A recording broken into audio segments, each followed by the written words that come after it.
And so we're going to look at question number 18 in the workbook. The workbook is for deep foundations. It's a mirror image in the camera. So everything is backwards in the camera. And we're going to actually talk about the mirror image thing in the next question a little bit, I think, and we'll get to that. But the bottom line is this question, 18, in your workbook. Who would like to read that question?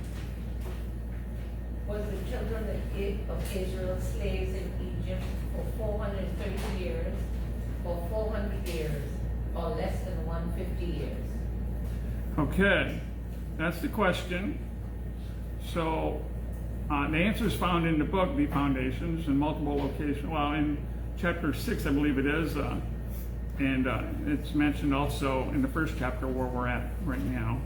We're just starting this process, and the workbook goes to the questions that are answered in the Deep Foundations textbook, you could call it, I guess. And the teacher's edition also has the answers. So what I handed out last week is the answers to the next question. It's elaborated, which most people wouldn't go into, but it gives you details on which are a lot of numbers. It's hard to keep track unless you actually see them or have a chart. So that's the reason for that. And you can actually add them up if you're interested. I actually have them written in my Bible. And so basically, the answer to this question is what? Was it 430 years? A lot of people think that. 400 years, some people think that. Or less than 150 years. Nobody thinks that. Several few. Less than 150 years? Yes. That's what I believe. That's what the Bible plainly states. It's an assumption people make that it was 430 years, but the Bible quickly can deny that very easily, and we'll see that. And it's important to realize this time frame, because actually Abraham was told in the 4th generation, when he cut a covenant with God, your children will be in the promised land. That was a promise that was fulfilled by God. It's fulfilled by God that 4 generations from him, they would be in the promised land. Now, we got to know how many years that was when they actually went to the promised land and went into the promised land. And that time frame, if we really want to understand what God was saying about 4 generations, because he said it again in the New Testament. He said, this generation will not pass away till that sees the fig tree, for instance, come back and other signs. But he pointed out specifically the fig tree, which is the temple in Israel. Most people misunderstand that as well and think it's a nation, but it's a temple in Israel. The Bible is very clear about that. So whatever that generation that sees the temple in Israel come back, that is a generation that will also see Jesus come back. And how long is that generation? That's what this reveals.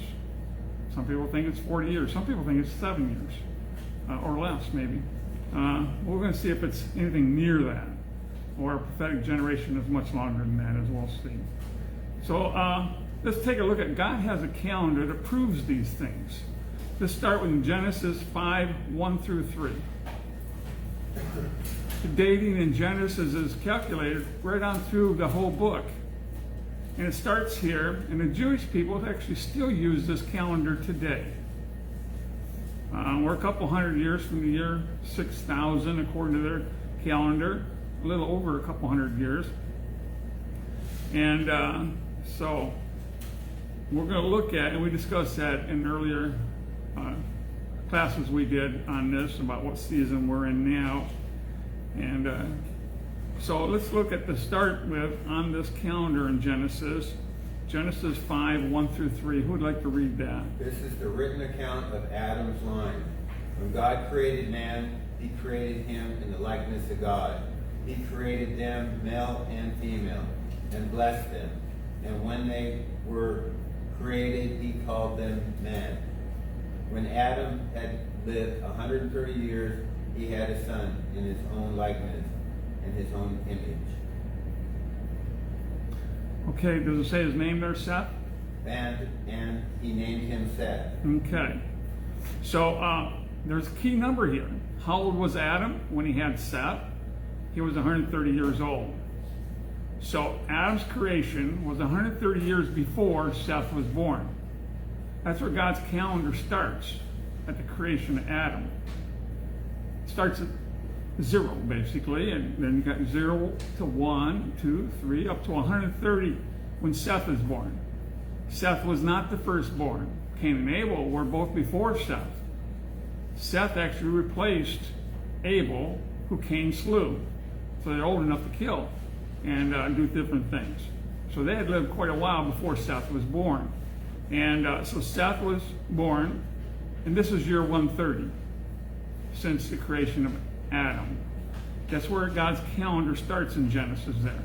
And if you write down 130 right there, and then you'll see that every father that follows this line of Seth going towards Jesus, they're not always firstborn. There's one exception that adds confusion. Abraham was not a firstborn. We're going to get that later. But the bottom line is that they will actually give you dating, just like our calendar gives us dating. This is year dating, and tell you what year things happen. It gives you the exact year Israel went into Egypt. It gives you the exact year of various different things, including when they left Egypt. It's in the calendar. It's all in Genesis. And so let's take a look at the end of Genesis, Genesis 50:26. Now, to do the year that they left Jesus, you have to do a adding, subtracting thing. But it's there.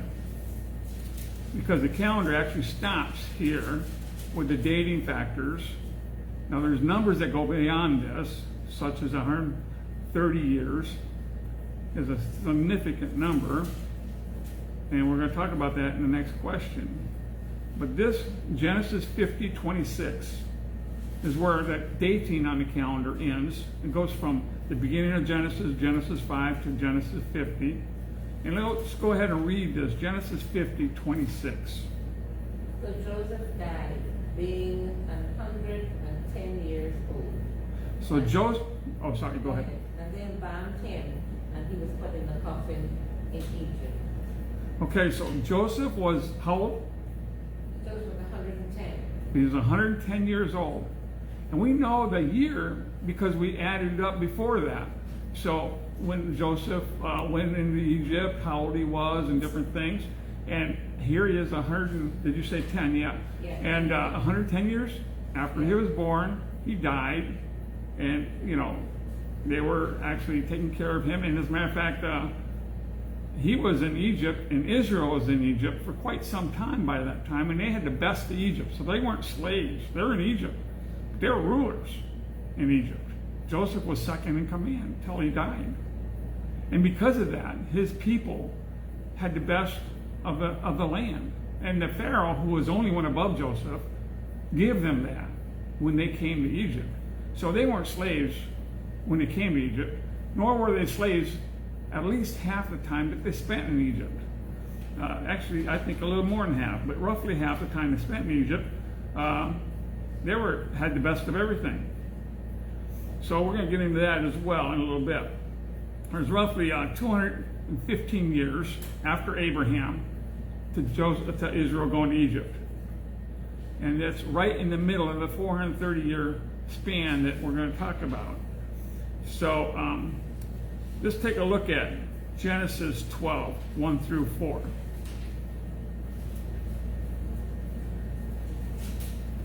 We're going to look at a significant thing regarding Abraham. Abraham's where the calendar gets just a little confusing, so we're going to address that real briefly since we're talking about the calendar. And if you want to start dating your calendar, then you'll see this point. And if you understand it and do it, your calendar will be accurate after Abraham.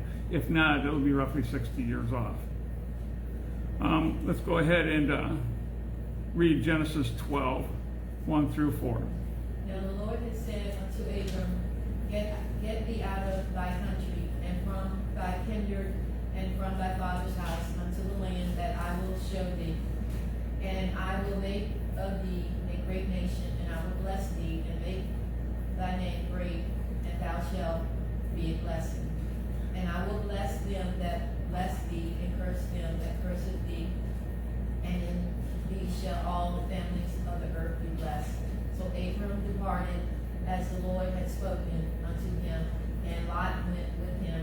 And Abram was 75 years old when he departed out of Haran. Okay, so he's 75 years old. And he's listed in the calendar. His dad had 3 sons. And they list the names of the 3 sons. And they list what year his dad, that was when his dad had the children. His firstborn. That's what they always start with on the year in general, unless it's significantly known that it's not. But the firstborn wasn't Abraham. So that year is significant, and you can actually look at that. I have that in a note here a little bit later. Maybe I'll just address that real quick.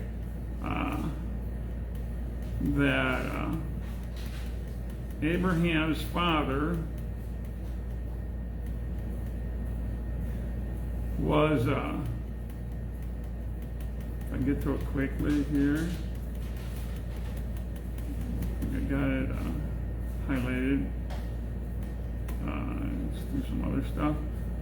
Okay, it would be year 1948 when this is mentioned, which is significant because that's when Israel became a nation.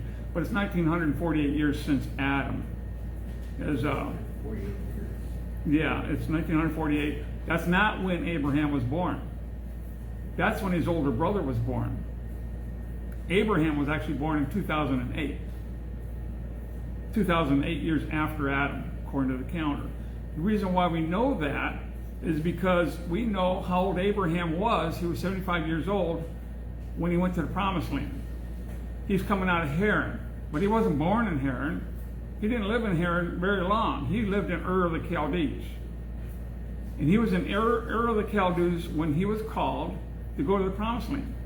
And he was called to go, and his father felt the same. And he also took Lot and his wife, Abraham's wife, went, Sarah, and they went and they started traveling towards the Promised Land. And they stopped short of the Promised Land in Ur of the Chaldees. The reason why they stopped is because Abraham's dad wanted to stop. He was kind of leading the way at that time. He was the father. Abraham was following his father in a sense. And they stopped there and lived there. But while they was there, and during that time, it was probably not many years, it was probably more than a few months though, his father died. And it says how old his father was when he died. It says how old his father was when he died, and he says how old Abraham was at that same time that he died, which is the year and the time that he left left Haran to go to the Promised Land, and God spoke to him again to do that. And so it's mentioned there that and that's what we just was reading about him being 75 years old. So we know that he was born 75 years earlier. But his dad's age is listed there as well. And his dad, his age is listed when his firstborn was born. And there's a 60-year difference because his firstborn was not Abraham. It was his older brother. And then one of his brothers died, and he took Lot, who was his brother's son, with him.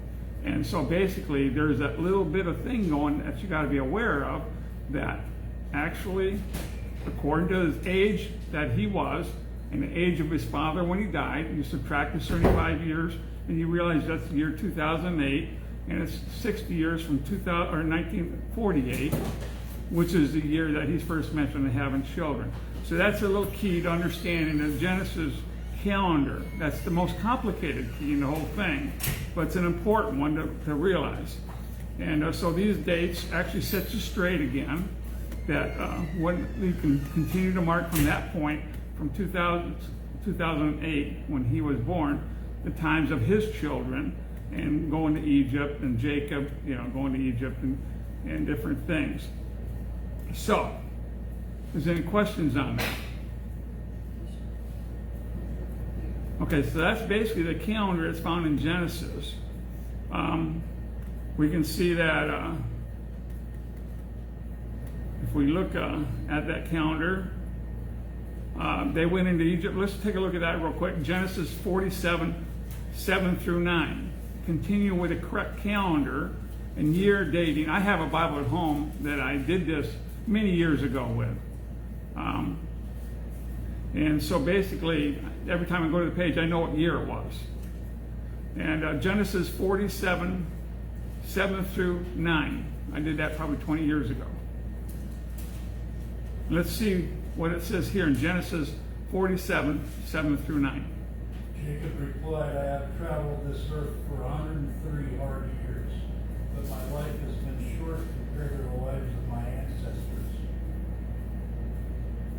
And how old is he? He traveled his life how long? 100. 130 years. For 130 years. He was 130 years old. He's talking to the Pharaoh. He just entered Egypt. Joseph has invited him in. Joseph's already been there and is now prime minister in Egypt, second in command. And he's telling the Pharaoh how old he is. He's 130 years old. He's Abraham's his grandson. So Abraham is here, and you can look at the dating. So we know what year that was that they went into Egypt. And then we know, and we've already read what year that Joseph died, how old he was. And it gives you the year when you add those things up. So we realize that they were actually 215 years in Egypt. Half that time they were not slaves, they were blessed. So that's about 100 years, because there was time frame between Joseph's death and then there was a Pharaoh. Let's take a look at Exodus 1, 6 through 11.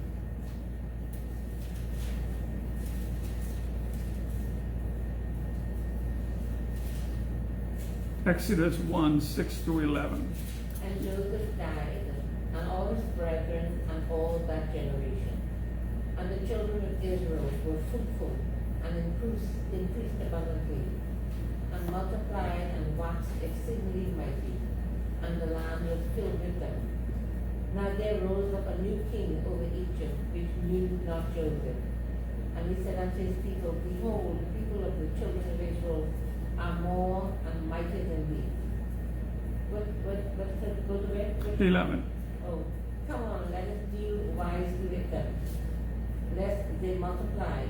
And it comes to pass that when there falleth out any war, they join also unto our enemies, and fight against us, and so get them out of the land. Therefore they did set over them taskmasters to afflict them with their burdens. And they built for Pharaoh treasure cities, Pithom and Ramesses. Okay, so this event happened after Joseph was long gone, and all his brethren was long gone. That generation was totally blessed in Egypt. So this is another generation after them as far as people, as children. And what happened is that another king arose. Some people think he was actually Syrian in nature and in background and birth. But nevertheless, and some people resemble him as a symbol, him as the Antichrist, the Syrian. But nevertheless, whoever he was, he didn't recognize Joseph's being a blessing to the country and honor their heritage any longer, but instead turned them into slaves at that time. So we know that Joseph, when they went into Egypt, and he lived this amount of time, so that leaves, after Joseph's death, 100 years or so, maybe. And we know that Moses was 80 years old when he delivered Israel out of Egypt. We won't read that for the sake of time. But the bottom line is that, so there were been slaves already 80 years before they left. They became slaves roughly 100 years, 80 years.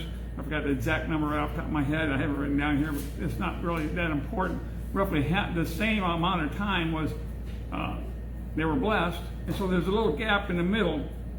A little gap in the middle is the transitional time that they went from being blessed to being slaves, which is well under 150 years. Much closer to probably they were actually slaves about 100 years in Egypt. So let's go ahead and take a look at the next question. This being a more important question, really, God does have a calendar, and his calendar says it's going to be quite a while before the year 7,000, before 6,000 ends. And there's a related dating regarding some of the millenniums, what's going to happen, what season we're actually in, and how long we may be here before there's a major transition in God's calendar regarding millenniums, and we enter that seventh and last millennium for this earth. So let's take a look at 19, question 19. Who'd like to read that?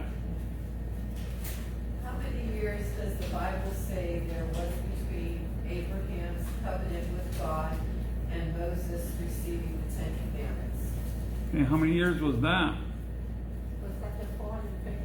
That was the 430 years, which is such a critical number, as we'll see. And most people, a lot of people think and assume that Israel was slaves for that amount of time, or they were in Egypt for that amount of time, which the Bible plainly says in every translation. Some translations even say that. Poor translations, modern translations. The NIV actually says that they're in Egypt for 430 years. King James does not say that. It's during their sojourn, it was 430 years during the very day at this point when they left Egypt. So let's take a look at Galatians 3, 17 and 18. This is the factor that makes everything very clear about what that 430-year span is regarding. The calendar does that, but if you don't want to go through all the calendar stuff and see that and add the numbers between them going and them leaving, then you can simply get to the bottom line, which most people are bottom line oriented, but it's sometimes good to know how you got to that bottom line. If there's actually facts that actually bring you there, they're undisputable. Let's look at Galatians 3, 17 and 18. What I mean is this: the law introduced 430 years later does not set aside the covenant previously established by God, and thus do away with the promise. For if the inheritance depends on the law, then it no longer depends on a promise. But God in His grace gave it to Abraham through a promise.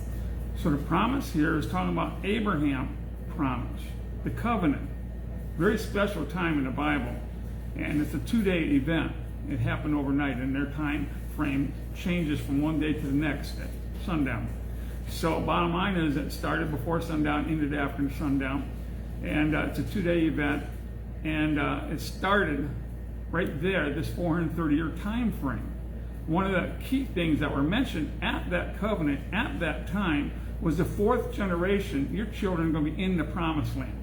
Abraham was in the promised land. They're going to be back in the promised land and take possession of it. And there were going to actually be an inheritance for them, and they would be there. And that's when the Jericho walls actually fell, was during that 4th generation.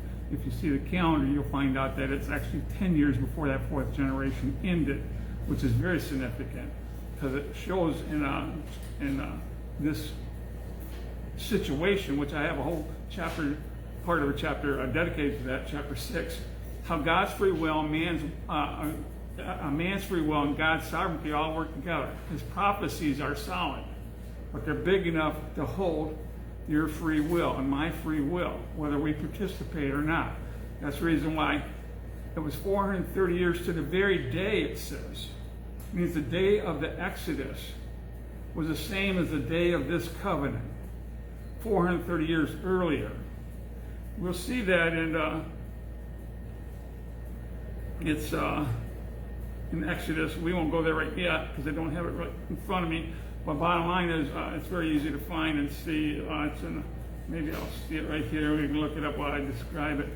When we get past it. Exodus 12:41. Let's take a look at that. Exodus 12:41. And while you're looking it up, I'll be telling you about the very day that it's mentioned. Let's read that in the King James. Exodus 12:41 in the King James Version.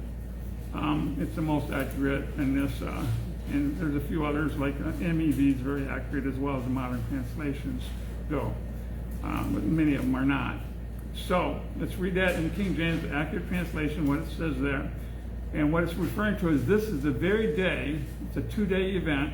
Passover was on the 14th day of Nisan, whatever month, whatever year that was. As always, Nisan was one of their months, and it was the 14th day of that month. And then the 15th day, they left Egypt, which was the Feast of Unleavened Bread. They celebrated both these days with high holy feasts. Passover with a lamb, and the Feast of Unleavened Bread was when they left Egypt, because that's what they ate. So this 2-day event was on the very same day, 2 days actually, that the covenant with Abraham was set 430 years earlier, which is 4 generations earlier. They're in their 4th generation right now at 430. So a generation is longer than 100 years because they're already past that if it was. Generation is actually 120 years long, and we get into proving that in the book. But we're not going to get that part right now. Go ahead and read that, though. And it came to pass at the end of the 430 years, even the selfsame day, it came to pass that all the hosts of the Lord went out from the land of Egypt. Okay, even the self-same day, it was 430 years later. Now, the verse we read in the New Testament says between the covenant with Abraham, which is the day they left Egypt. The covenant with Abraham was 430 years earlier, but then the day they left Egypt was 430 years after that covenant. And then they went into the wilderness.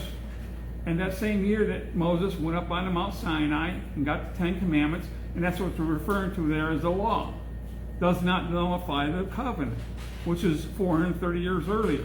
So there's 430 years, not to the very day, but the very year between Moses and the Ten Commandments and Abraham and the covenant. The very day was the day that they come out of Egypt. That was the beginning of that 430-year period right there. It's the very day of the same day of the covenant. So the covenant was actually on Nisan 14 and 15 in the year that God was given that promise in the fourth generation they'd be there.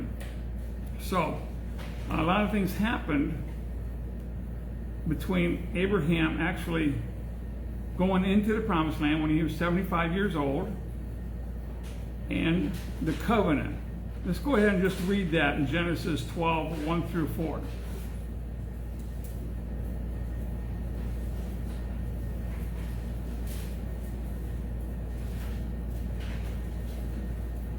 And we're going to be closing with this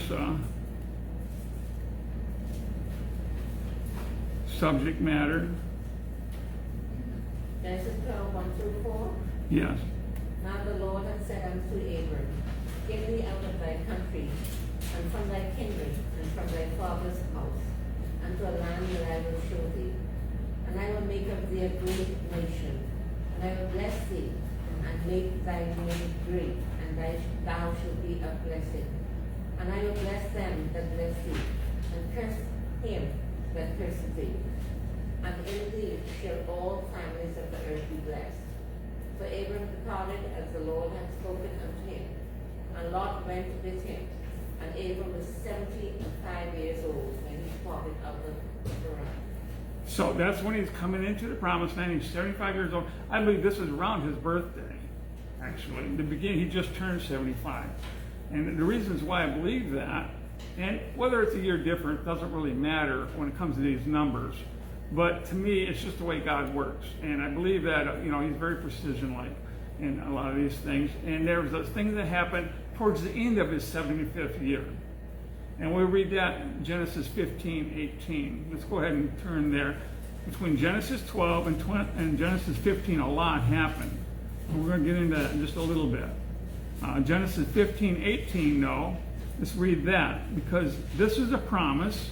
I'm going to promise you a land, and you're going to be a blessing. And this is a covenant that confirms that promise, makes it ironclad. Genesis 15, 18. And part of that, there was a whole chapter there talking about the covenant and leading up to it and stuff, but let's just focus on Genesis 15, 18. On that day the Lord made a covenant with Abraham and said, To your descendants I give this land, from the rivers of Egypt to the great river the Euphrates. So there's a covenant he's making for this land. And it's a specific covenant. Now, a lot happened that year. Basically, so much happened, and most people don't think it's the same year because there's just so much that happened. I believe it was the same year, and then God confirmed that it was the same year in a very interesting fashion to me, many years ago. And that was, it's a mirror image. You know what a mirror image looks like? It's the opposite, actually, of what you actually are, but it's exactly what you actually are. For instance, if I hold this in the camera here, that's a mirror image of the book. Now, you guys all see the book writing correctly, but the camera on the internet sees the book all written backwards. The last is the first, and the first is the last, which is the one thing that's always confused me was that statement. that all of a sudden dawns on me, maybe he's referring to a mirror image situation. How about that? But nevertheless, this is a mirror image. This is a mirror image of the year, another covenant year, when Abraham turns 100 during this year, this 12 months. And he's actually given a promise while he's 99. And it's a mirror image of this first year, the events of the year. And for instance, I'll just tell you some of the events that happened. And it's very clear in this mirror image year that all these events happen in 1 year. See, this mirror image year happened when Abraham turned 100. This first year was when he was 75. And the first one begins with a promise, the promised land. And he was 75 years old. The second, the mirror image, begins with a covenant when he was turning 100. He was 99 years old. It's covenant of circumcision. That's what that begins with, when he's told about the promised child. So one's talking about a promised land, the other one's talking about a promised child, Isaac. And that's how both these years begin. It's then the second thing that happens is that during this 12 months factor, Sodom was involved. The first one, Sodom was plundered. Lot was taken, and Abraham rescued Lot and plundered all the stuff that was plundered and brought it back to Sodom. Sodom was heavily involved there. Abraham was heavily involved in the situation with Sodom. In the second covenant year, Sodom was destroyed, and fire came down and destroyed the city of Sodom. That happened during that year.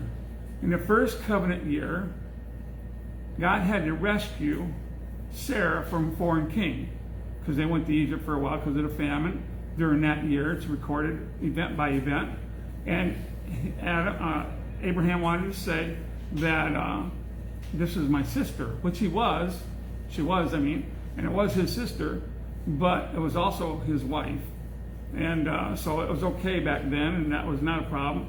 Nevertheless, he didn't want to have threat to his life, and so that's what they said. And then they discovered that, and God had to rescue her from the king, and that's when they left Egypt, was forced out, but they was forced out with goods because the Pharaoh had blessed them because of her coming into the king's harem for a short time, even though they never had any relations or anything like that. God prevented that. Nevertheless, Abraham left with plundered cattle, more cattle, left with Hagar, which is Ishmael's mother, so it had another person, if not more, and went back to the land, the promised land, which still had a famine. That's when Lot was actually separated and went to Sodom, where it was actually watered a little bit better, and Abraham went the other way. But nevertheless, this all happened during that year. And during the second covenant year, the same thing happened. Abraham once again lied. Once again, a foreign king took Sarah. Once again, Sarah had to be delivered fairly quickly, and it was a more honorable king maybe, but nevertheless, it all happened during that time frame of that year. Things are discussed there, and exactly what happened before the promised child was born, and he had no relationships with her either. And then the first year, promised year, ended with the promised land. It ended with the covenant, and that promised covenant about the fourth generation and them being in the land. And the second one ended with a promised child. And so there was a 1 year factor when all these same events took place in a mirror image of it. It was like backwards, but they all was there. And they all involved certain events. So I think it's pretty clear that it's a reflection that Abraham was during his 75th year receiving a covenant at the end of the year, at the beginning of the year, he entered the promised land. And all these events happened because we know that they could happen in a year. They did happen in a year, and the Bible records that. So any questions on that so far? We're going to be ending soon. Keys to understand that is in chapter 6 of the book, The Foundation, which reason why that's important is knowing that there's a reason for these datings. It's not coming up out of our head, out of the blue. They're actually accurate. And we know that there's exactly 430 years before them coming out of Egypt. Abraham had this covenant. And the interesting thing is, I'll just go over a little more clearly, is that Abraham was told the fourth generation, your children will be in the promised land. Well, we know, according to the Bible, and Moses, I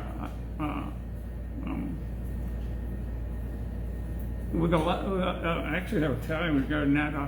Noah, he had sons, and he was given a time frame before the ark was built. A man's days will be 120 years. Prophetic statement about how long a generation will be a man's days. God considered to be 120 years. So the number's not pulled out of thin air, but we use that number because it is the number that God gives us of a prophetic generation, man's days, prophetically speaking. Now there's other ways to look at a generation. There's 4 generations pictures. There's generations of lineage. But when you're talking prophetically, this generation will be in the promised land. This generation will see Jesus come back. Those are prophetic statements. This generation is 120 years long. So that's how long a prophetic generation is. And we know that that's the only number that actually works. Anything short of that doesn't work. Because in the fourth generation, it's years what? Ends at year 480. And it begins in year 120 years before 480 is 360, right? So between 360 and 480, that's the fourth generation.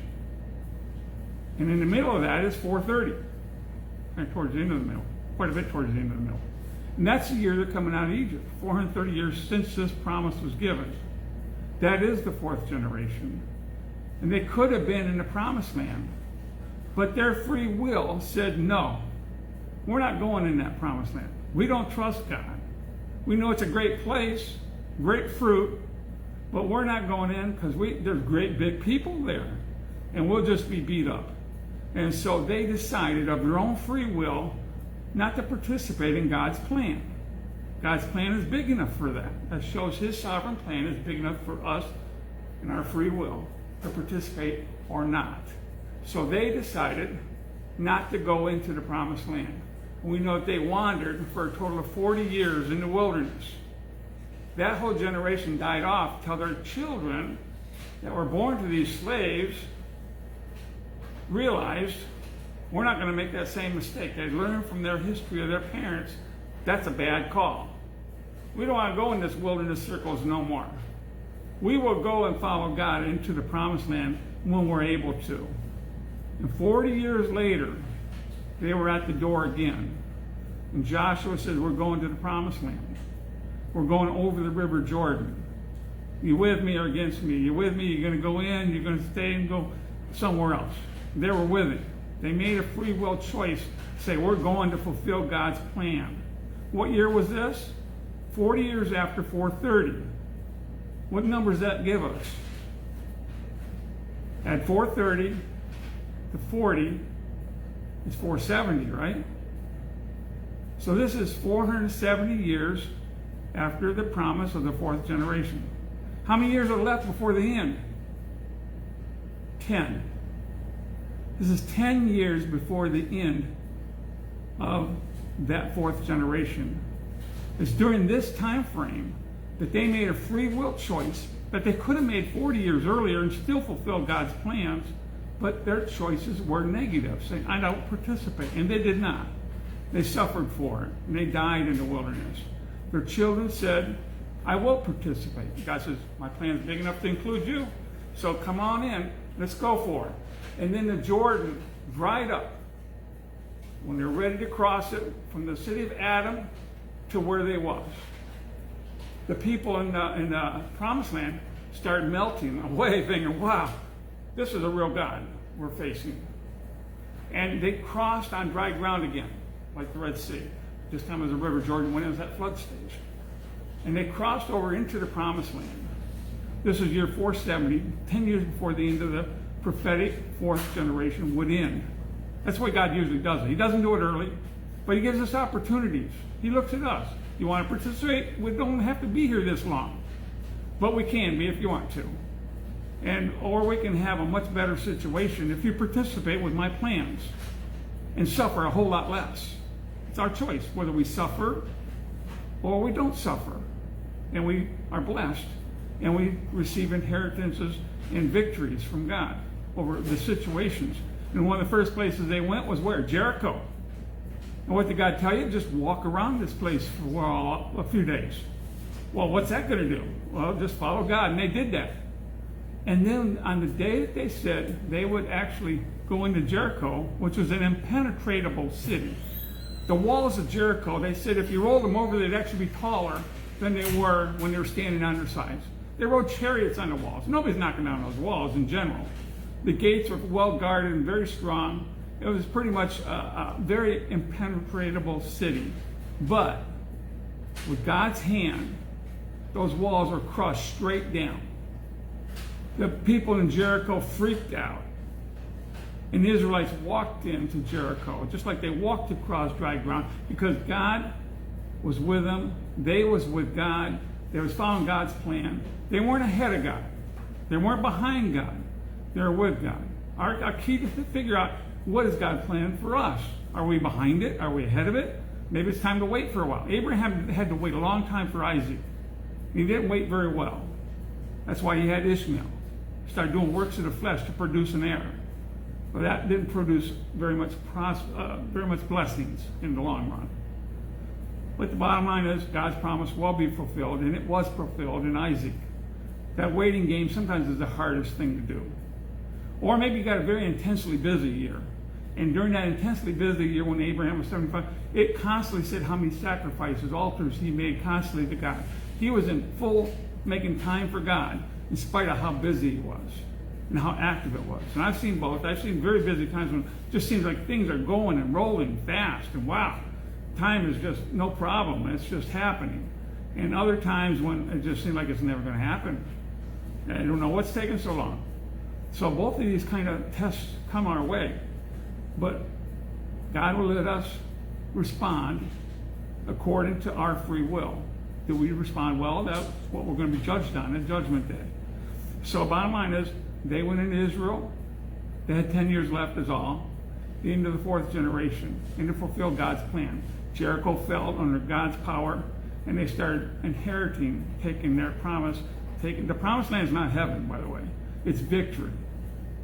The promised land isn't a symbol of heaven. It's a symbol of the spirit-filled life and victory. It's walking with God in the promised land that he has for us.